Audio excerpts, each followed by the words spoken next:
o, por ejemplo, qué porcentaje de piezas van a salir defectuosas. Esas son la importancia de la probabilidad normal. Bueno, ahora vamos con las características. Una de las características de la distribución normal es que es simétrica. O sea, vamos a pasar al otro gráfico. ¿Qué quiere decir? Que si yo aquí, donde está el cursor, la divido a la mitad,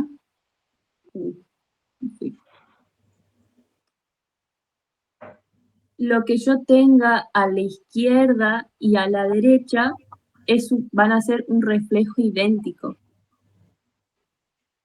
Aquí, en este punto más alto, los tres valores, la media, la mediana y la moda, van a coincidir, que se encuentran justo en el centro o en el pico más alto. También otra característica es que es asintótica, es decir, que las colas de las curvas se extienden infinitamente hacia la izquierda o hacia la derecha, acercándose al eje horizontal, pero nunca lo van a tocar. Y bueno, y otra característica, que el área total bajo la curva es igual a 1 o al 100%. ¿Qué representa esto? El total de todo el espacio muestral. Bueno, ¿cómo yo puedo interpretar el gráfico de la normal? Primero, el gráfico de la normal es en forma de una campana, que es la campana, que es la campana de Gauss. Así, forma de la campana. En el eje horizontal, en el eje de las X, lo que me va a representar son las variables que estamos midiendo. Puede ser, por ejemplo, un peso, puede ser un producto, lo que sea que yo esté midiendo. Bueno, el centro, que es lo que había dicho recién, va a representar la media, lo que vendría siendo el corazón de la campana. ¿Esto qué me va a indicar la media? La media me indica el valor promedio de los datos. Bien, Tatiana, disculpa, un segundito. A Javier no lo estoy viendo. Estamos en una exposición, así que Javier deberías encender tu cámara. Y Mario, te estoy viendo. Hola, Entonces, profe. hola, ¿cómo estás? Te Bien, pido que no te pongas así, porque estamos en una presentación, estamos practicando una exposición de la vida real, nada más que mediados por tecnología, ¿sí? Entonces, bueno, tenemos que mantener las formas, digamos. Hagamos de cuenta que estamos en el aula o frente a un escritorio, sentados, conversando, y bueno, tenemos que practicar esto de comunicarnos con las expresiones, con las palabras y también con el cuerpo. Sí, profe, voy a tener en cuenta eso. Me cuesta mucho. Sí, es verdad, por eso estamos acá, para practicar. Es parte de la práctica. Bueno, ahora sí, Tatiana, disculpa que te interrumpa, dale nomás. Bueno, retomo lo que decía, que el corazón de la campana es el centro donde se encuentra la media. ¿Y qué me va a decir esto? Es el valor del promedio de los datos.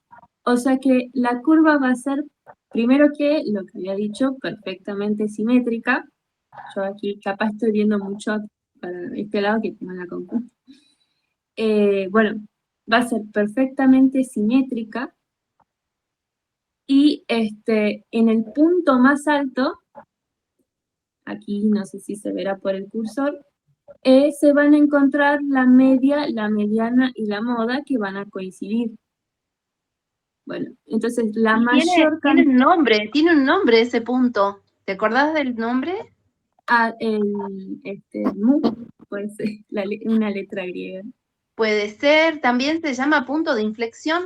Ah, también. Sí, ese es el nombre, no me acordaba. Me acordaba Punto que de era... inflexión.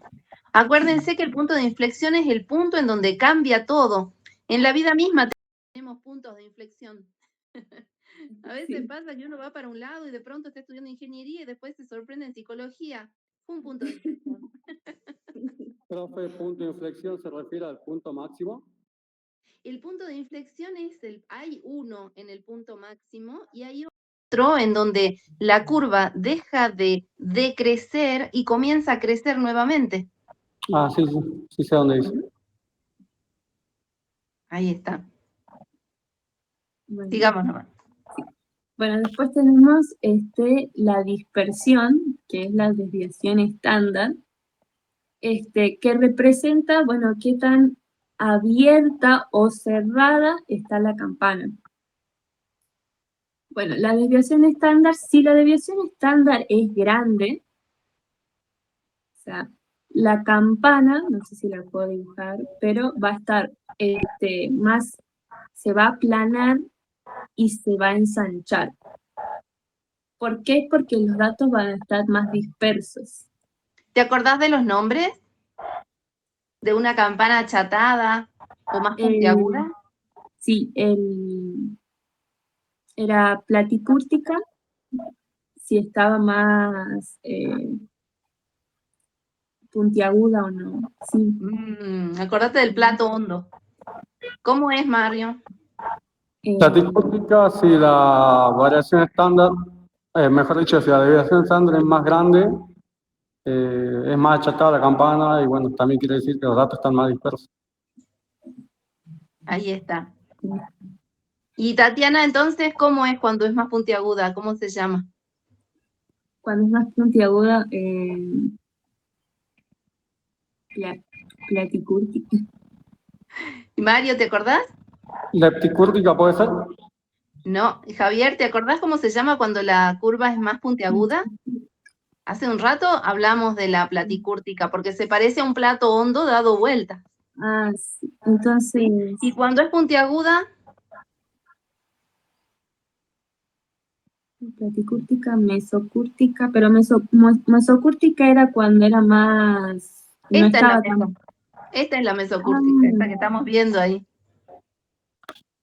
Yo ¿Y no la otra? no ¿La que es puntiaguda? Empieza con L. ¿Lepticúrtica? No.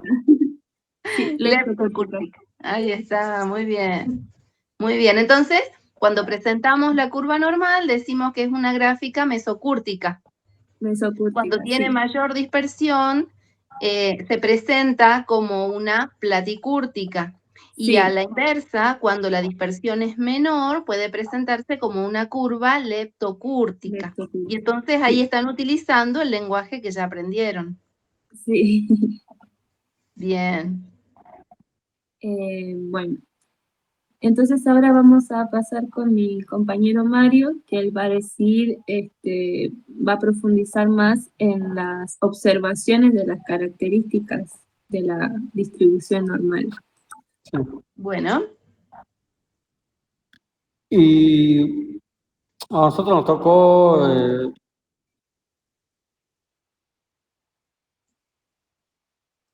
justamente exponer lo que sería la distribución normal.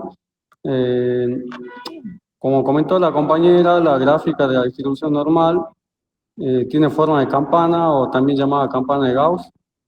Y por ejemplo, ahí está mostrando en imágenes la comparación de dos distribuciones normales. Por ejemplo, en la primera imagen, donde está señalando ella, tenemos dos distribuciones normales con medias diferentes y con desviación estándar iguales. Después la segunda de la derecha, justamente lo que comentaba ella, mientras más grande sea la desviación estándar, la campana va a ser más achatada y los datos van a ser más dispersos. En la segunda imagen, las medias son iguales y la desviación estándar de una es mayor que la otra. Obviamente la mayor es la que tiene el diseño lepticúrtico. Platicúrtica es la que tiene mayor desviación. Claro, perdón, sí, porque tiene los datos más dispersos. Bien. Después la tercera gráfica que está más abajo, ahí tenemos medias diferentes y también desviación estándar diferente. Muy bien. Y puedo agregar algo más con respecto a justamente a eso. Ahí lo que estamos viendo es la función de densidad de la distribución normal para saber Hay un error ahí en el título. ¿Cuál es? ¿Cómo? Perdón. Hay un error ahí en el título. ¿Cuál es? A ver, vamos a edición, vamos a la forma de edición y corrijamos el título, antes que se nos pase. Ajá. En este caso, la fórmula que está expresada ahí es para obtener el área de la curva, o sea, el área de la función, digamos, el área que está debajo de la función de distribución, la integral de esa función. Muy bien. Es así. ¿Y ya descubrieron el error? No, sinceramente. A ver. Lean el título, a ver. La verdad que estoy medio ciego, no veo bien. ¿Se puede hacer zoom? En el primer renglón está. A ver. A ver si los compañeros que están mirando la clase pueden colaborar. ¿La B corta por la B larga o...? Sí, la B corta, la B corta. Ah, no, pensé que decía, claro, no, sí. Función con acento, área bien, pero lo que más se destaca es la Q. Ahí está. Bueno, menos mal. Vamos, sigamos. A ver, ahí. Como te comentaba, la función de distribución normal tiene la fórmula que está en el integrando del integral. Y para calcular el área bajo la curva se aplica el integral desde menos infinito hasta infinito y se obtiene como valor 1, que es el equivalente al 100% de la probabilidad.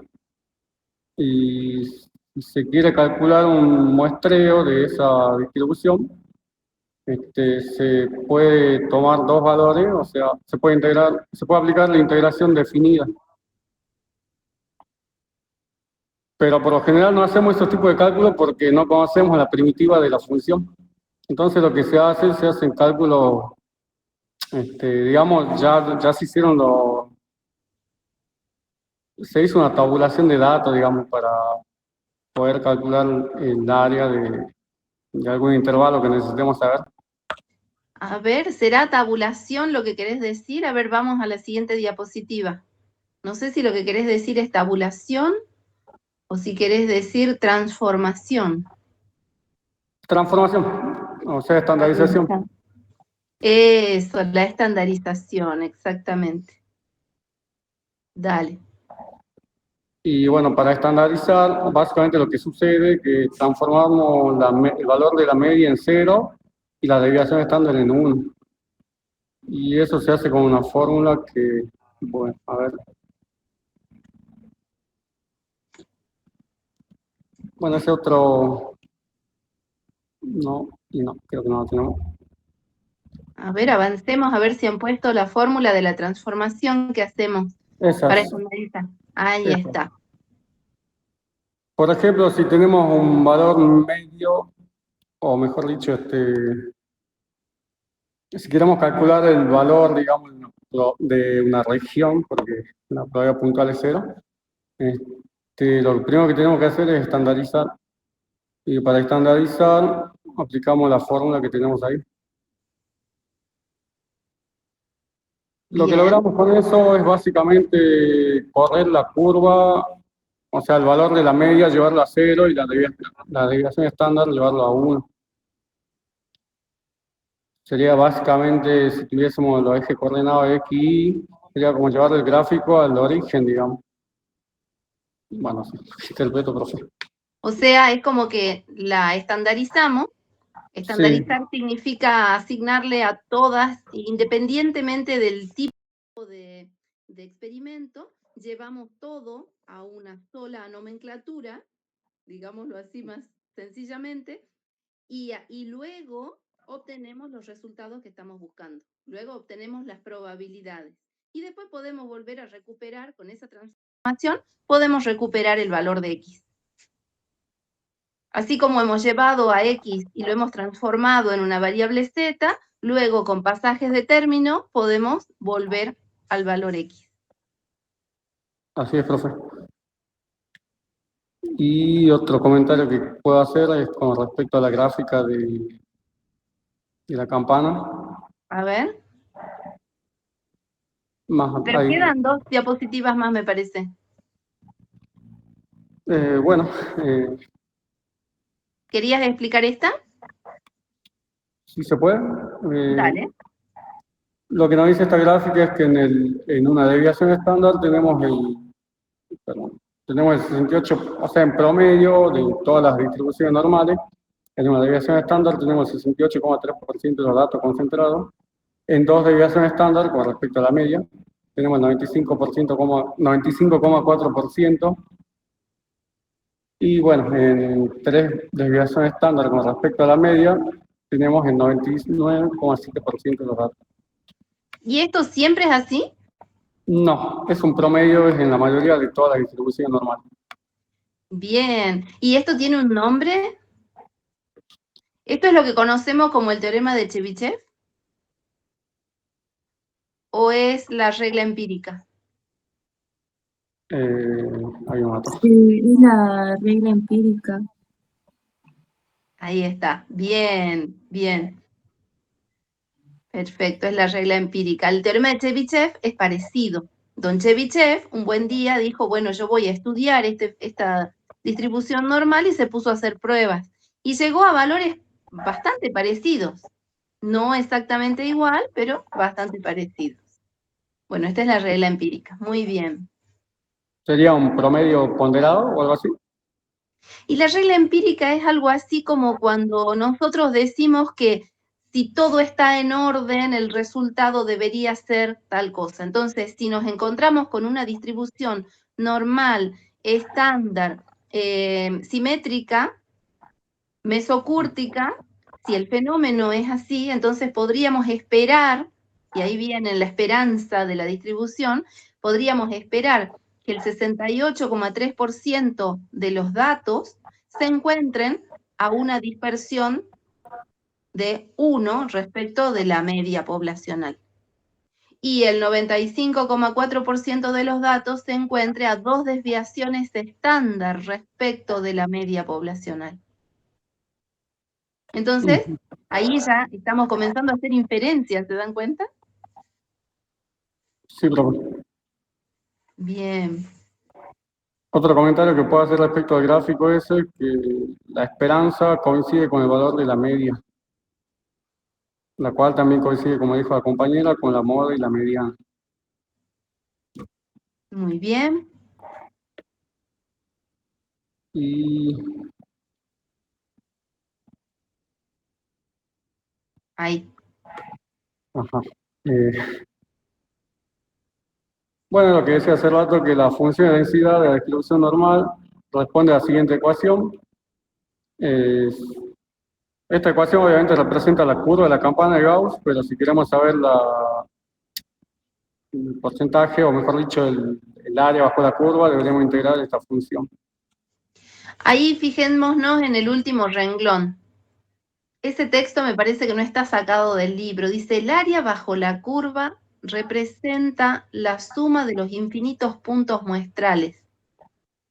¿No será la suma de la probabilidad de los infinitos puntos muestrales? Ah, es verdad, perdón, no puse yo eso. Claro, representa la suma de la probabilidad de los infinitos puntos muestrales.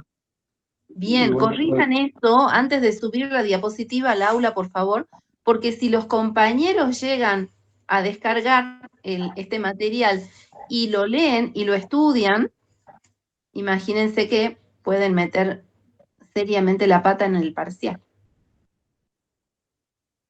Bueno, profe, eso vamos por Corríjanlo aquí. antes de subir. Eso es.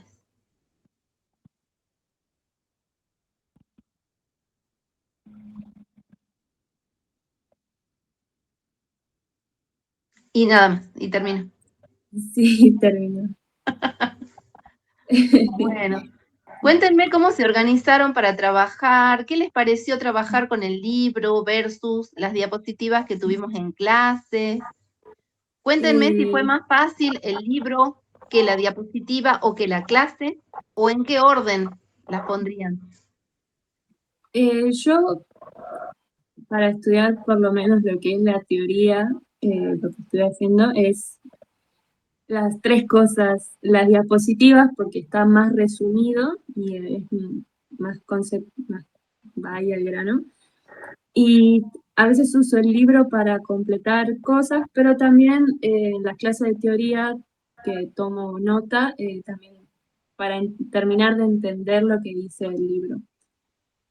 Entonces, de las tres formas, por lo menos yo me organizo así. Bien, perfecto. ¿Y vos, Mario? Básicamente lo mismo que la compañera, con los libros, los apuntes que nos mandó usted y también con el apunte que está en el aula virtual, que es de ingeniero Coro, si no me equivoco. Con esos dos, Bien, básicamente, me estoy manejando. bien. ¿Y Bueno, y Javier? también con la clase que da usted. Bien. ¿Y vos, Javier? Yo de las diapositivas no estoy. De la diapositiva nomás estudiaste. Sí. Te cuento que se nota porque te faltó el vocabulario técnico en relación a tus compañeros, digo, ¿no? Ah, ¿Saben por qué les pregunto esto? Porque tenemos diferentes técnicas para aprender. Cada uno tiene su forma de estudiar, su forma de aprender. Acuérdense que no es lo mismo estudiar que aprender. Son como escalones. Ya más adelante, en otro momento de la materia, en alguna otra clase les voy a llevar lo que es la pirámide de Bloom, que es una propuesta de cómo se explican los pasos del aprendizaje y tiene varios escalones. Y a veces pasa que somos más auditivos, entonces nos hace bien, nos viene bien que alguien nos lea, por ejemplo, una diapositiva, o nos muestre inclusive en la pizarra, escribiendo y resolviendo ejercicios, porque somos más visuales. Y a veces pasa también que necesitamos tiempo para analizar la información en este caso, y entonces nos viene mejor leer el libro, leer a nuestro ritmo, paso a paso y volver al renglón anterior si me hace falta. Entonces, bueno, vamos combinando diferentes estrategias. ¿Y la idea cuál es? La idea es ofrecerles distintos mecanismos para que ustedes vayan aprendiendo al ritmo y con las características individuales. Y esto también de producir un documento y exponerse ustedes a presentarlo, también es otra forma de aprenderlo porque lo estamos poniendo en el cuerpo. ¿Mm? Lo estamos Sí, a veces produciendo. también sirve explicarlo porque como lo tenés que entender, internalizar, entenderlo, entonces yo también cuando estudio a veces hablo en voz alta como autoexplicándomelo porque lo necesitas como bajar la idea. Tal cual, apropiarnos de las palabras. Muchas veces entendemos, leemos y entendemos todo y creemos que bueno, ya está, con eso ya lo puedo producir y no. Es como la receta de cocina, sé que va medio kilo de harina, sé que lleva 3 huevos, pero ¿cómo se rompe el huevo? ¿Cómo se mezcla con la harina? Bueno, un ejemplo sencillo. Bueno, chicos, muy bien, muchísimas gracias. Recuerden, por favor, convertir esto a PDF y lo colocan, ahí están los aplausos de los compañeros, Mariana aplaude también. Lo convierten, por favor, a PDF y lo suben al aula virtual, entran al foro que tenemos para la unidad 4 y le ponen los nombres de los 3. Solamente cuando yo vea allí el nombre de los 3, ya voy a dar por concluida la actividad. ¿Mm? Profe, le quería consultar eso de, bueno, la clase de teoría, igual yo creo que lo debería de hablar más con Canavire, pero en el aula virtual no pude subir cuando dimos la prueba de competencia, me decía que bueno, era un archivo muy grande y quedó ahí pendiente. Bueno, puede ser porque, a ver, ustedes imagínense que subir un material al aula virtual implica que el aula tiene que tener espacio para albergar los documentos. Los documentos del aula virtual no son solamente para nosotros. Imagínense que está toda la universidad aquí. Mientras vamos hablando, yo voy entrando al aula virtual. Está toda la universidad colocando sus archivos. entonces yo le puse un tope a la cantidad, al peso de los archivos que se van a subir. Lo que puedo hacer es revisar a ver qué tope le puse. No sé si le puse 1 mega, no sé si le puse 5 megas, ya me voy a fijar. Lo que hago habitualmente es dejarlo en 5 megas.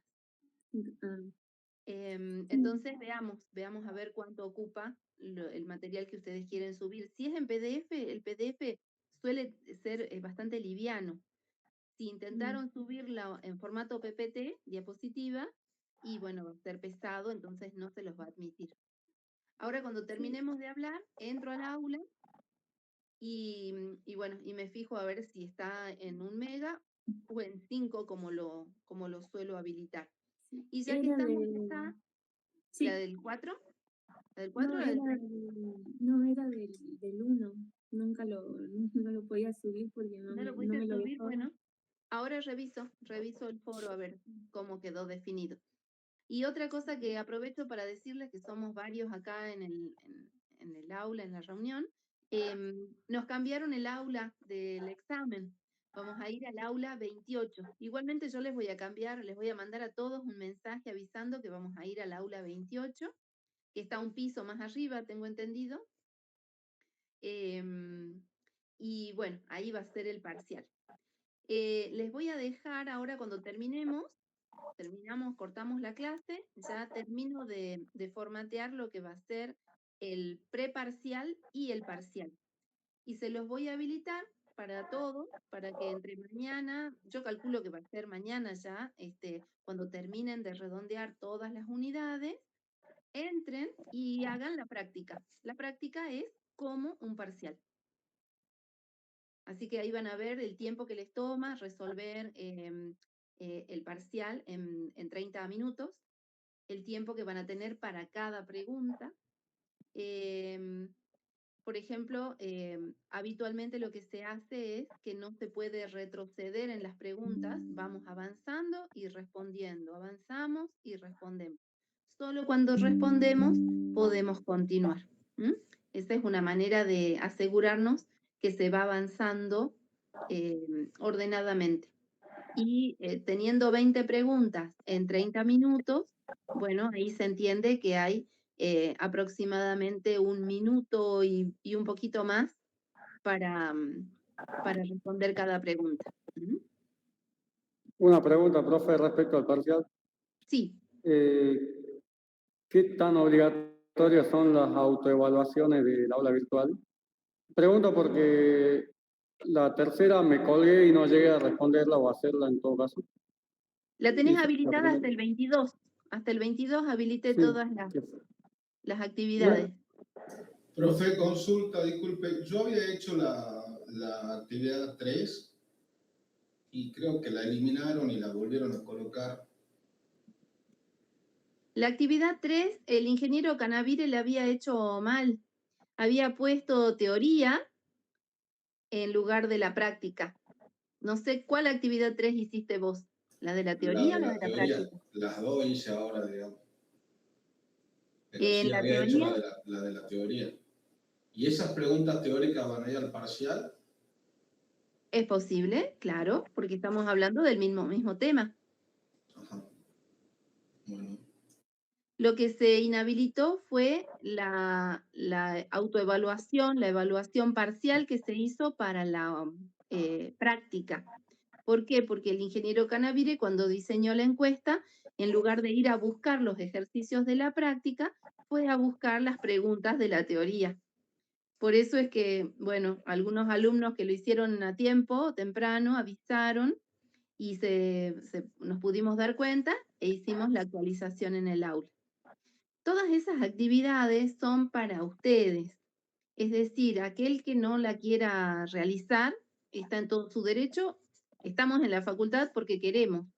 Todas las actividades que nosotros desarrollamos, diseñamos, son para ayudarlos a ustedes a avanzar en la materia y a darse cuenta qué es lo que les está faltando interpretar y puedan ir al material a aclarar la duda o a preguntar en la clase de consulta o a releer el material teórico. En mi caso, me estoy enfocando en la teoría. Bueno, Ok, profe, muchas gracias. de nada. ¿Alguna pregunta más?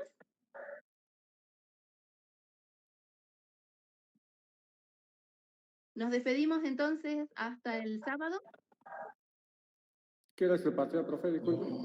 10:30. 10:30 en aula 28. Si tienen Bien. algún grupo de WhatsApp, avisen por favor. Yo les voy a estar escribiendo en un rato más, cuando ya termine de colocar la práctica, el preparcial. Les voy a escribir y les voy a avisar que está eso ya publicado y les voy a recordar y bueno, el horario del examen y el lugar del examen. Hacemos un par de horas para la práctica, de 10:30 a 12:30, y de 12:30 a 1 de la tarde se rinde el teórico. Recuerden que se rinde con el celular, así que lleven su celular bien cargado. O lleven el cargador, eventualmente, si necesitan cargarlo. Perdón, profe, ¿la parte teórica se rinde con el celular? Sí, lo dijimos en clase, la parte teórica se rinde en el aula virtual. Van a entrar al aula virtual, ahí van a tener el enlace publicado, igual que las prácticas que estamos haciendo. Ok. Bueno, muchas gracias. De nada. Bueno, nos vemos entonces, si Dios quiere, el sábado. Nos vemos personalmente.